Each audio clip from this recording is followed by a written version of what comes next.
আজ আমার একটাই প্ল্যান ছিল কি শান্তি মতনভাবে বাইরে একটু ঘুরে আসবো, কিন্তু কে জানতো এই ঘোরাটাই একটা আস্ত শপিং মিশনে বদলে যাবে, তাও আবার বাজেভাবে।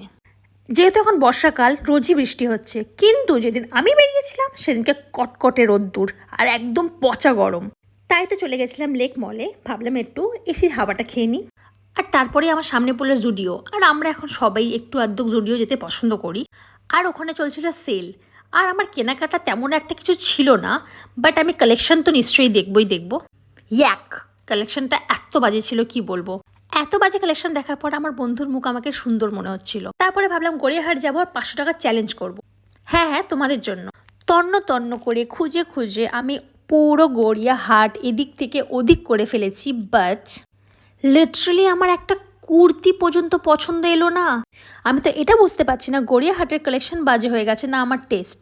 ভাই 500 টাকা নিয়ে আমি আহামরি এমন কি ডিজাইনার জিনিস পেয়ে যেতাম আমি জানি না, যেটাকে আমি তন্ন তন্ন করে খুঁজছিলাম।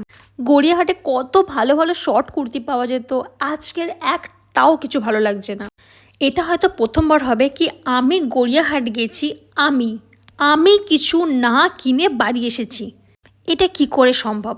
অনেক ভাবলাম, অ্যান্ড তারপরে বুঝতে পেরেছি আমি যে দুজনের সাথে এসেছি না, ওরাই হচ্ছে যত নষ্টের গোড়া। ইতিহাসে আমার নাম লিখে গেল কি আমার মতো মেয়ে টাকা নিয়ে এসে গড়িয়াহাট থেকে কিছুই কিনতে পারলো না।